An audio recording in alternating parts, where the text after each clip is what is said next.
No es que queramos vivir mal, simplemente a veces no pensamos. Se dice que si el diablo no puede hacernos malos, por lo menos va a tratar de hacernos tontos. Y esto lo explica muy bien C.S. Lewis en el libro Cartas del Diablo a su sobrino, que si no lo han leído se lo recomiendo. Ahí el demonio Scrutopo va instruyendo a su sobrino Orugario en el camino de cómo desviar un alma del bien, cómo tentarla. Y Orugario está tratando de usar los razonamientos y él le dice que mejor se aleje de ese camino, porque eso va a hacer que pase la batalla al campo del enemigo, es decir, al campo de Dios. Y le dice, si hubiese vivido hace unos pocos siglos, es posible que sí.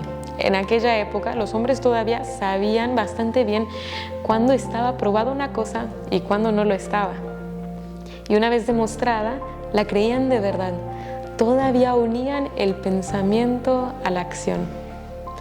Y estaban dispuestos a cambiar su modo de vida como consecuencia de una cadena de razonamientos. Y entonces lo aconseja a no acostumbrar a su paciente a pensar, que de todos modos él ha crecido con una docena de filosofías incompatibles en su cabeza. Y basta reflexionar un poco sobre nuestra vida para darnos cuenta que muchas veces nosotros vivimos de la misma manera, sin esa unidad de pensamiento y acción. Y simplemente porque no estamos acostumbrados a pensar profundamente de las cosas. No estamos acostumbrados a profundizar, por ejemplo, o pensar profundamente en el porqué de mis decisiones, el por qué hago las cosas. Quizás no negaríamos abiertamente la verdad o por lo menos explícitamente con nuestras palabras, pero tampoco conformamos nuestra vida a ella. Por ejemplo, quizá no negaríamos la verdad de que nuestra vida es un don, pero tampoco estamos dispuestos a vivir las exigencias de lo que significa ser don, que es la entrega generosa y sacrificada de mí mismo. Me acuerdo, hace mucho había un comercial que estaba rondando y mostraba una familia muy contenta, ¿no? Una casa muy ordenada, todos cómodos, ¿no? Bien contentos. Y terminaba el comercial así: tener menos hijos para amarlos mejor, como si el amor creciera con la comodidad. Sabemos que el amor crece con el sacrificio, pero claro, si yo no tengo ideas claras sobre la familia, sobre lo que es el amor, entonces ¿cómo me defenderé de ello? Y esto se traslada también a todos los otros ámbitos de nuestra vida. Por ejemplo, algunos no negarían la verdad de que fueron creados por Dios y sin embargo viven totalmente desvinculados del plan divino para el que fueron creados. Hay que aprender a pensar, hay que tomarnos el tiempo para pensar profundamente, para realmente ver el porqué de mis acciones. Sé qué es lo que me mueve, qué es lo que me mueve a obrar. ¿Cuáles son mis criterios de acción? Cuando tomo decisiones, ¿qué criterios uso? ¿Uso criterios cuando tomo decisiones? ¿Tomo decisiones? ¿Sobre qué he fundado mi vida? Hay que pensar, hay que buscar, hay que tener ideas claras para no vivir de manera superficial. Juan Pablo II, en la encíclica Fides et Ratio, hermosamente dice: pido a todos que fijen su atención en el hombre que Cristo salvó en el misterio de su amor y en su permanente búsqueda de verdad y de sentido. Diversos sistemas filosóficos, engañándolo, lo han convencido de que es dueño absoluto de sí mismo, que puede decidir autónomamente sobre su propio destino y su futuro, confiando solo en sí mismo y en sus propias fuerzas. La grandeza del hombre jamás consistirá en esto.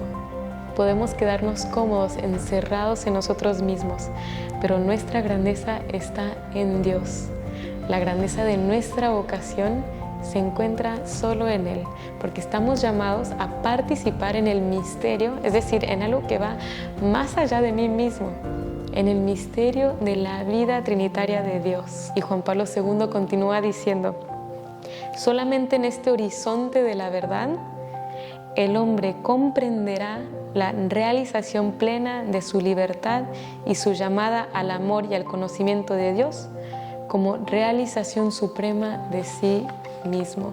No nos quedemos con una vida de medias verdades. Quizás pueden satisfacer por un tiempo algunas de las inquietudes sobre mi vida, pero no van a poder apagar esa búsqueda, esa sed del sentido pleno de toda mi existencia. Quizás pueden calmar temporalmente algunas de mis dudas, pero no me hará libre, porque como Cristo mismo dijo, solo la verdad nos hará libres, cosa que no hacen las medias verdades, ni lo que yo quisiera que fuera la verdad para mí, sino solo la verdad suprema que se encuentra en Dios. ¿Estamos dispuestos a levantar nuestra mirada de los horizontes puramente humanos? ¿Estoy dispuesto a participar en un plan que va mucho más allá de mis propios proyectos? Nadie puede reemplazarnos en esta búsqueda y nadie puede tomar nuestro lugar en el plan de Dios. Hay que reconocer el don y la dignidad de nuestra vida, que es hermosísima, pero también hay que reconocer la responsabilidad que viene con ella. Hace 2 años tuve la gracia de peregrinar a Polonia y al ver la vida de San Juan Pablo II, del beato Stefan Wyszyński y del beato Jerzy Popieluszko, realmente quedé muy impactada. Ellos, junto al resto del pueblo polaco, que en ese entonces estaban bajo la Unión Soviética, dieron un testimonio muy particular, único diría yo, de la fidelidad a la verdad. No tenían libertad de expresión, no podían manifestar su fe, se les quería imponer una sociedad sin Dios, sin la familia y sin su propia cultura. Y ellos se opusieron. Y uno piensa, ¿cómo pudieron hacer esto? Porque estamos hablando de que ellos se oponían, pero estaban enfrentando la muerte, no solo de su propia vida, o sea, su propia muerte, sino también la de toda su familia e incluso la destrucción de toda su nación. Ellos pudieron hacer esto primero por la gracia, porque es un pueblo católico que encontró su fuerza en Dios. Y segundo, porque tenían ideas clarísimas sobre Dios, sobre el hombre y sobre su propia identidad. Pidámosle a Dios la gracia de que nosotros también podamos vivir de manera profunda, de manera auténtica, según la verdad, conscientes de que solo la verdad nos hará libres.